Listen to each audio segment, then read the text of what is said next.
kitab fikih atau ulama-ulama fikih, tepatnya ulama-ulama fikih yang menjadi idola antum.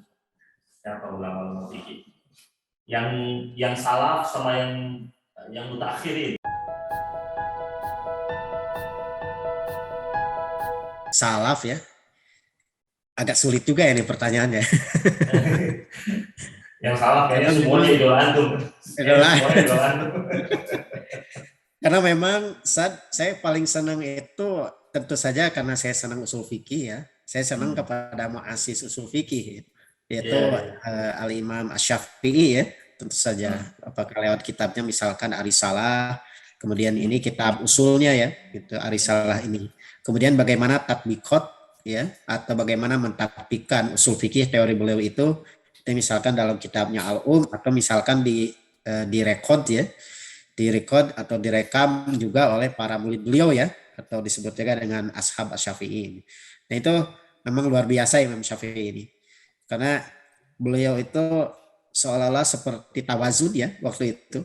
Jadi ada madhab pada waktu itu di Madinah yang lebih kepada riwayat, kemudian ada satu lagi yang lebih kepada ra'yu yang ada di Irak ya, waktu itu ada dua madhab itu. Dan beliau itu murid daripada dua rahim ini gitu. Iya. Menarik beliau itu beliau adalah murid daripada rahim madhab yang lebih dekat kepada riwayat satu sisinya ini menjadi madhab Malikiyah nantinya ya yang ada di Madinah. Kemudian ada satu lagi yang menekankan kepada aspek ra'yu yaitu di Kufah, Basrah, kemudian juga di Irak ya.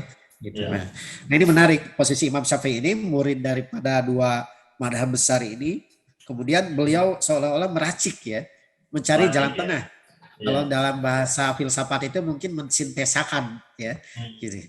Jadi ada tesis, ada antitesis, kemudian ada sintesa. Nah beliau ini yang mensintesa. Gitu. Nah kalau dari salaf itu diantaranya saya senang dengan beliau Imam Syafi'i ini, dan luar biasa Imam Syafi'i ini. Khususnya kalau kita belajar metodologi beliau ya, terkadang ada yang tidak bisa dibaca oleh orang lain tapi terbaca oleh beliau. Nah itu yang sulit. Tapi kita oh iya ya gitu. Oh kenapa saya tidak kepikir ke sana gitu. Tapi oleh Imam Syafi'i itu kepikir gitu. Terpikirkan oleh beliau ya. Mulham. Dan betul-betul luas, betul-betul juga dakik. Jadi istilahnya itu kalau orang sudah bilang itu notok babatok katanya ya. Notok babatok itu jadi betul-betul pas gitu. Dan betul-betul konsisten, kemudian juga kuat, susah untuk digoyahkan. Jadi kalau berhadapan misalkan dengan pendapat Imam Syafi'i, aduh ini hati-hati nih kalau belum paham betul nih. Alur argumentasinya seperti apa, dalil-dalil seperti apa, usul pikirnya seperti apa gitu. Jadi jangan mudah sekarang ya, apalagi sekarang banyak mufti Facebook ya. Iya. Saya sering kritik mufti-mufti Facebook ini nih yang asal-asalan ini. Banyak kasus meme-meme yang saya pikir apakah kesalahannya apakah dari dalil, apakah kesalahannya dari sisi dalalahnya ya, penunjukan maknanya, apakah kesalahannya itu dari sisi metodologinya, atau kadang-kadang kesalahannya itu dari sisi penyimpulan hukum. Dalilnya udah benar, udah sahih, tapi maksudnya bukan ke sana gitu. Kan ada juga. Iya. Benar. Ada juga ada yang dalilnya betul, penunjukannya betul, metodologinya betul. Kesalahannya dari sisi penyimpulan. Ini banyak juga kasusnya seperti ini, San. Atau misalkan kesimpulan betul, tapi dalil yang nggak tepat, nggak salah. Gitu. Kesimpulan sudah betul, tapi yang salah itu dari sisi pengambilan dalilnya. Dalilnya bukan pakai dalil yang ini. Gitu. Jadi kita menyalahkan dalil pun bukan berarti kita menyalahkan kesimpulan. Kesimpulannya betul, tapi yang saya kritik itu adalah menggunakan dalil yang ini, misalkan. Karena kalau dalil ini penempatannya maknanya bukan kepada kesimpulan yang antum simpulkan, tapi ada dalil yang lain gitu. Kadang-kadang kritiknya ada lewat di misalkan kritik dalil. Nah kalau kritik dalil itu biasanya kaitan dengan ilmu hadis nantinya. perdebatannya. Jadi apakah hadisnya itu sahih ataukah tidak, apalagi nanti puncaknya misalkan di ilmu ilal hadis ya. Kalau ilmu hadis itu, jadi mengumpulkan berbagai jalur riwayat dari jalur sanad yang sama, nanti mana yang agak beda dikit. Nah, ada kemungkinan beda dikitnya itu nanti ada rawi yang sul hifdi misalkan, atau bisa jadi rawinya sikot tapi bertentangan dengan yang lebih kuat misalkan. Ya. Ini sangat mungkin. Nah, ini kritik dalil. Tapi kalau sudah lolos kritik dalil, ada kritik yang kedua, kritik yang kesorihan. Ini dalalahnya jelas tidak? Saya contohkan ini. Misalkan contohnya kaitan dengan masalah merapatkan kaki. Merapatkan kaki ketika sujud ini. Ini taksil fikihnya ya, nanti taksil usulnya. Misalkan begini, dalam hadis riwayat Imam Muslim misalkan. Pawakoat ya, yadi ala batni kodamaihi. Kemudian Aisyah itu ketika tertidur mencari Rasul, kemudian beliau itu memegang kaki Rasul, ya. Gitu. Ala batni kodamaihi. Batni kodamaihi itu berarti telapak ya, telapak kaki Rasul ketika sujud. Nah, ini ada ulama yang menyimpulkan semata dengan hadis ini, kemudian disimpulkan, oh tangan Aisyah itu kecil. Kalau tangan Aisyah kecil, maka kemungkinan besar kaki Rasul ketika sujud itu bukan direnggangkan, tapi dirapatkan. Nah, dirapatkan. Kemudian diambil kesimpulan hukum bahwa kaifiat ketika sujud itu adalah dirapatkan, bukan direnggangkan. Nah, ini contoh kritik dalalah saja. Nah, misalkan begini. Apakah pertanyaan kritisnya, apakah semata sekarang Aisyah memegang kaki Rasul dipastikan bahwa kaki Rasul itu dirapatkan? Kira-kira menurut Ustadz bagaimana? Apakah pasti tidak? Tidak pasti. Tidak pasti ya, belum tentu kan? Ya. Tapi harus melalui korinah hadis-hadis yang lain kan? Iya, betul. Ada nggak korinahnya hadis-hadis yang lain yang menunjukkan apakah lebih kuat dirapatkan atau lebih kuat direnggangkan? Misalkan kalau kita lihat posisi istishab itu hukum asal, kaifiat asal daripada sholat misalkan. Posisi kaki itu kan ketika sholat itu tidak dirapatkan tapi direnggangkan. Kemudian ketika sujud juga itu tidak dirapatkan. Ketika ruku itu juga tidak direnggangkan.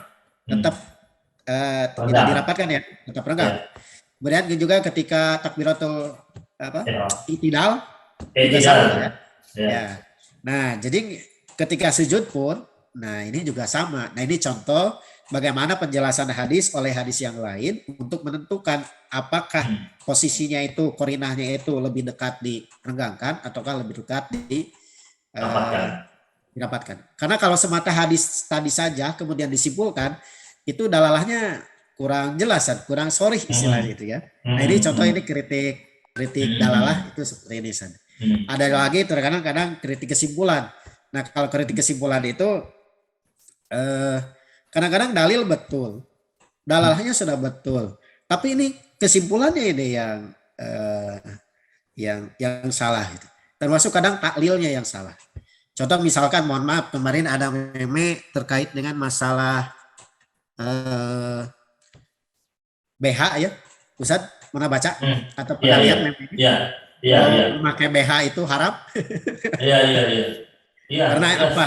Iya, pernah juga. Karena itu tasabuh terhadap orang kafir, kemudian juga taklilnya itu dicari ilatnya itu keharamannya itu karena itu dapat membuat orang menjadi semacam kamuflase ya gitu. Kamuflase dalam artian mungkin ukurannya kecil seolah-olah kalau pakai BH itu menjadi besar. Padahal kan kalau kita lihat dari sisi motif kan berbeda-beda. Tidak bisa sekarang misalkan kita mengeneralisir bahwa orang yang memakai BH itu, perempuan yang pakai BH itu, pasti bahwa itu tujuannya itu adalah untuk seolah-olah membesarkan. Kan itu tidak seperti itu ya. Gitu.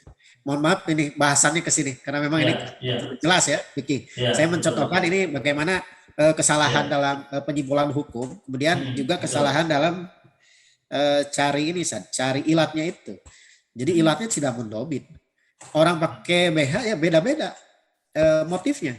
Tidak bisa misalkan hanya dijelaskan bahwa itu motifnya adalah untuk misalkan kamuflase ya gitu, untuk penipuan terhadap orang lain, bahwa itu seolah-olah misalkan ukurannya lebih besar, padahal tidak seperti ini.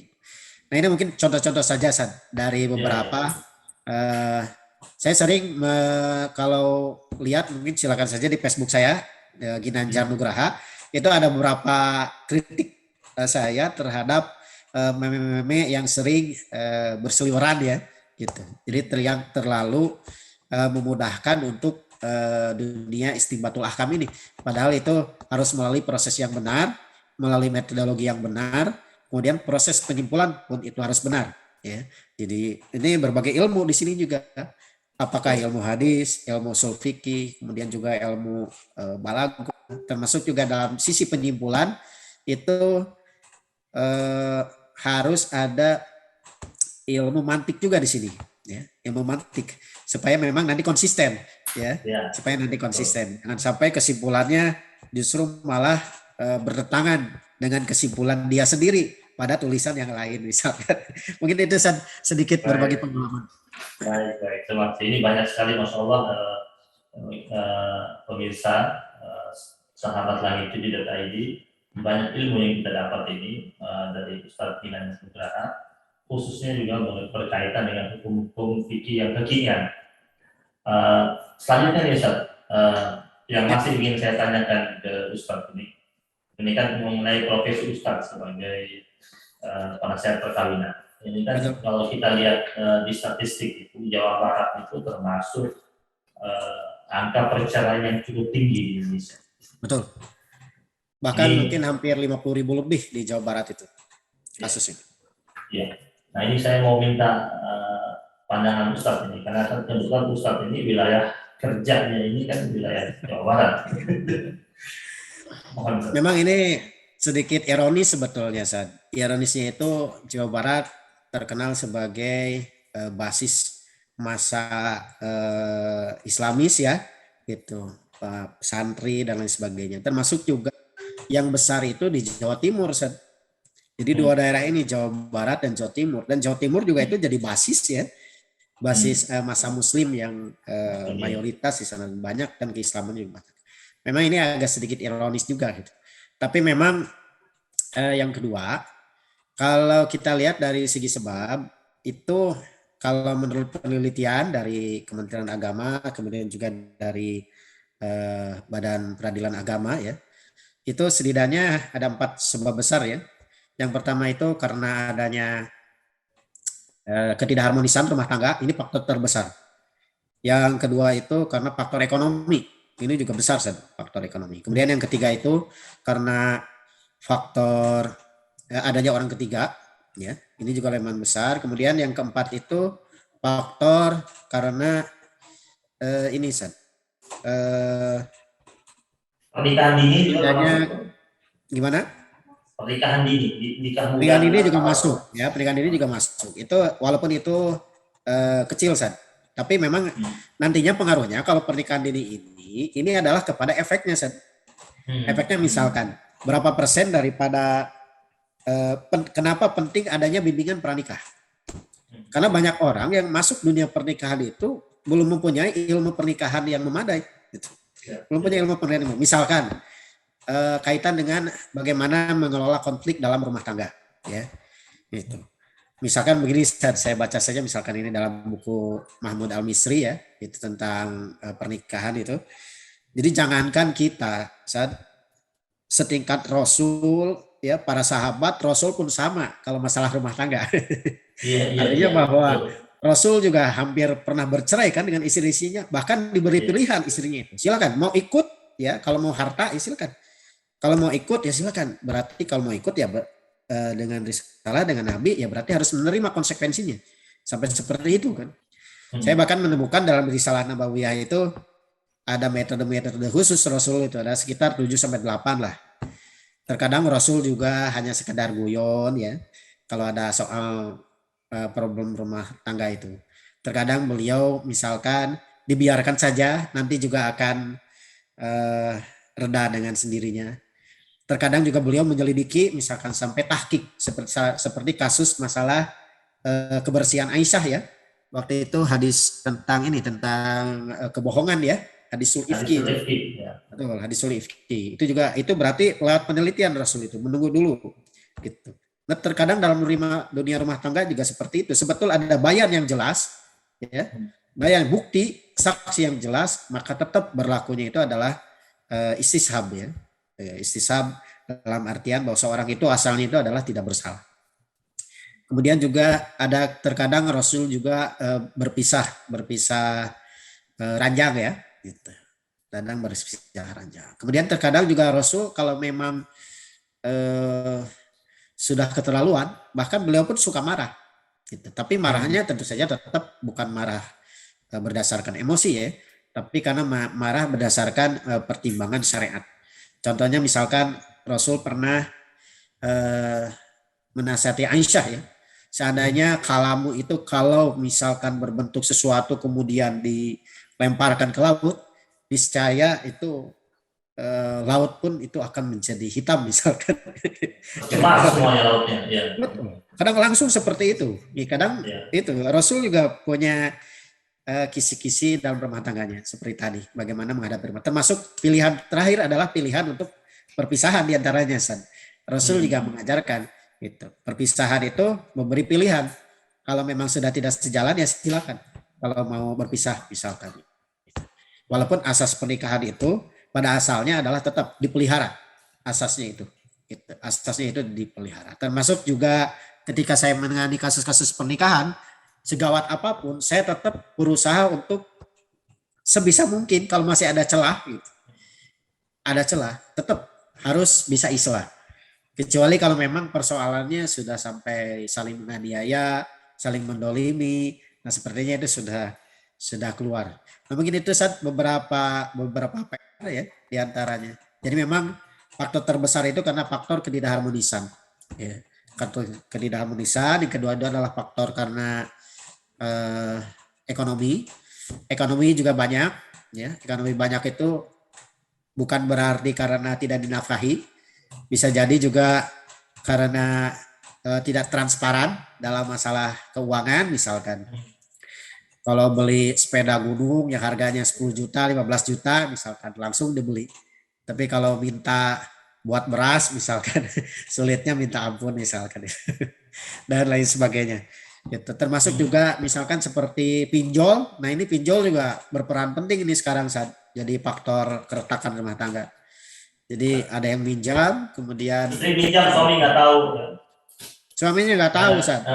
Iya. Saya pernah menangani itu sampai 30 juta, udah dibayar sama suaminya. Ternyata ada 70 juta, dibayar lagi. Terakhir 100 juta, aduh udah angkat tangan suaminya. Dan akhirnya berakhir dengan perceraian. Ada saya pernah menangani kasus. Itu nggak bilang dulu, San. Makanya suami juga harus sering komunikasi dengan istri. Ini apakah nafkahnya cukup ataukah tidak, misalkan ya. Karena kadang-kadang istri itu nggak berani untuk ngomong kepada suami. Jadi ada kebutuhan, suami belum apa-apa langsung marah misalkan. Padahal ada kebutuhan lain yang memang penting, pokok, keluarga yang harus dipenuhi. Akhirnya cari jalan pintas. Ada yang kedua memang karena gaya hidup. Gaya hidup konsumtif, ya, pergaulan. Gaya konsumtif, pergaulan. Ini faktornya besar juga sih. Termasuk orang ketiga juga sekarang yang banyak itu ini efek media sosial. Kayak misalkan sekarang ada kumpulan-kumpulan reuni misalkan ya. Atau misalkan dari grup-grup WA ya. Apakah SD, SMP dan lain sebagainya. CLBK ya. Nah, akhirnya CLBK. Ini bukan 1-2 yang kayak gitu itu. Iya.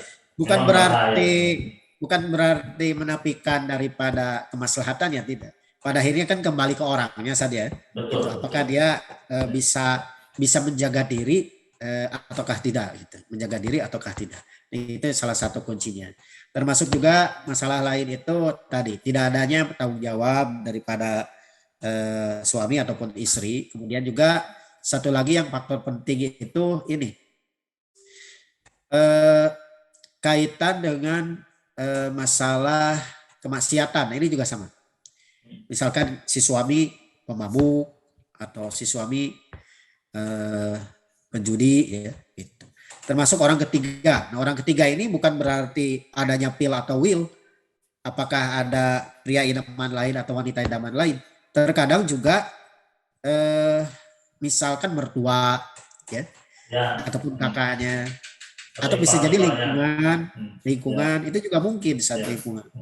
Misalkan ya, lingkungannya ini keagamaannya keras misalkan, ya wah bid'ah bid'ah bid'ah apa begitu. Sedangkan di lingkungan dia misalkan itu semuanya mengamalkan yang tadi dibid'ahkan tadi, kayaknya akan sulit juga dia di sana gitu ya. Itu sangat mungkin juga menjadi Ya. faktor nanti dan lain sebagainya. Mungkin itu sedikit Baik. berbagi kasus-kasus yang saya tangani. Masya Allah ya.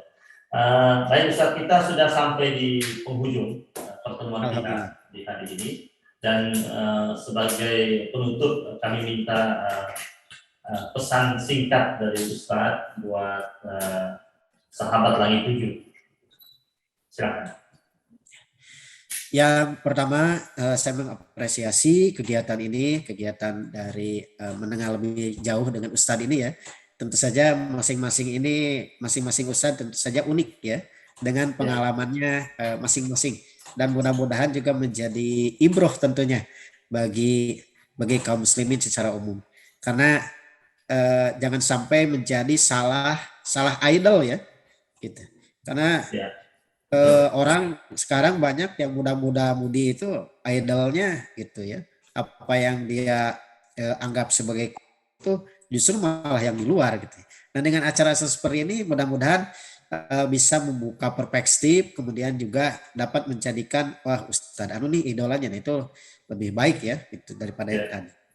Kemudian yang kedua juga kaitan dengan sahabat Langit 7 yang dirahmati oleh Allah Subhanahu wa taala. Yang kedua adalah kita harus lebih berhati-hati dalam beragama. Ya, berhati-hati. Khususnya kaitan dengan masalah fikih, kaitan dengan masalah fatwa ya, jadi apa yang kita sampaikan itu harus betul-betul dipastikan sumbernya, dipastikan juga berdasarkan ilmu. Dipastikan berdasarkan ilmu gitu yang dapat diuji. Karena sekarang bahaya juga di medsos itu banyak mufti-mufti karbitan ya. Banyak berseliweran meme-meme yang sebetulnya dilihat dia itu semangat keberagamaannya tinggi, tapi belum ditunjang dengan ilmu yang memadai gitu. Pada akhirnya niat yang baik juga tidak cukup ya. Kemudian niat yang baik, semangat saja tidak cukup. Tapi kalau caranya salah, bisa jadi menyesatkan orang juga nantinya gitu. Kemudian yang ketiga kaitan dengan masalah problematika rumah tangga tadi ya, problematika rumah tangga. Mungkin diantaranya adalah kalau misalkan punya masalah persoalan rumah tangga, Anda sebetulnya tidak sendirian. Bahkan setingkat para nabi pun ya, setingkat para sahabat, bahkan para nabi pun termasuk Nabi Muhammad itu juga sama punya problem rumah tangga gitu. Ketika saya baca itu, saya bongkar itu, loh kok bener juga ya, banyak ternyata Rasul juga adanya problematika rumah tangga dengan para istrinya gitu. Nah, cuman yang membedakan tentu saja bagaimana cara menyikapinya ini ya, cara menyikapinya ini bagaimana. Dan tentu saja cara menyikapinya yang terbaik adalah pertama tentu saja kita bagaimana membaca sirah nabawiyah ya, petunjuk-petunjuk Rasul terkait dengan hal ini, silakan dibaca-baca. Kemudian yang kedua tentu saja menganalisis problematikanya seperti apa, kemudian disesuaikan dengan solusinya. Apakah bisa diobrolkan dengan ustadz, apakah bisa diobrolkan dengan yang paling sederhana mungkin bisa datang ke KUA. Di KUA itu ada yang namanya BP4. Ya. Kalau sudah susah tidak bisa selesai dengan sendiri, dengan berdua, dengan keluarga, silakan datang ke KUA. Di KUA itu masing-masing ada yang namanya BP4. Silakan, gratis, nggak bayar, gratis silakan. Ya, untuk berkonsultasi. Kalau seandainya misalkan masih juga sulit dan lain sebagainya, apalagi sudah saling mendolimi, ya artinya kalaupun sudah ada alasan untuk Anda bisa bercerai secara syar'i itu dibolehkan, tapi pilihan itu ada pada diri Anda sendiri. boleh juga, walaupun dibolehkan untuk bercerai, Hmm. tapi bisa saja memilih untuk tidak bercerai. Ya, Iya. melihat kepada asas maslahat, melihat kepada asas mafsadat, ya, kemudian juga asas musyawarah, kemudian juga disesuaikan solusinya dengan masalah. Di samping juga harus membedakan mana masalah pokok, mana masalah turunan. Terkadang orang terjebak dengan masalah yang turunannya, bukan Turunannya. masalah Hmm. pokok. Betul. Saya menangani kasus, kadang-kadang kemana-mana gitu ngobrolnya. Padahal ketika dibaca secara gestur, ini satu masalahnya. Ini kurang kasih sayang ini dari suaminya. Selidik ternyata betul. Awalnya masalah ekonomi, masalah uang, masalah apa. Padahal bukan itu. Utang suami dan lain sebagainya. Padahal ternyata masalah pokok, perhatian suami yang kurang terhadap istri. Ini jadi pokoknya. Jangan sampai kita mengatasi masalah turunan ini, tapi masalah pokoknya tidak teratasi. Nah, bagi seorang hakam pun, para ustadz yang biasa jadi hakam, itu harus bisa membaca ini. Mana persoalan pokoknya dan berusaha diatasi sesuai dengan konteks, sesuai dengan masalah yang dihadapi. Mungkin itu yang dapat disampaikan. Baik. Mudah-mudahan Baik. bermanfaat. Alhamdulillah Amin. bisa silaturahim. Mudah-mudahan pertemuan ini bukan yang pertama ya. Mudah-mudahan juga menambah keberkahan ya. Dari silaturahim, kemudian diskusi ilmu ini. Alhamdulillah. Assalamualaikum warahmatullahi wabarakatuh. Waalaikumsalam warahmatullahi wabarakatuh. Baik, terima kasih banyak kita ucapkan kepada Ustaz Ginanjar Nugraha. Jazakumullah khairan katsiran. Semoga Allah sehatkan beliau, berkahi perjuangan dakwah beliau. Allah kabulkan segala macam bentuk niat dan hajat yang sedang beliau rintis saat ini dan seterusnya.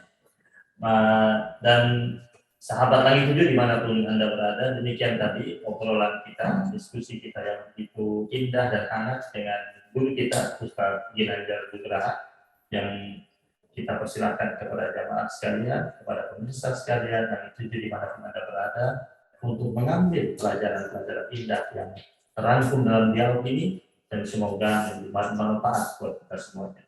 Kami dari redaksi langit7.id mengucapkan jazakumullah khairan katsiran. Wabillahi taufiq wal hidayah. Assalamualaikum warahmatullahi wabarakatuh.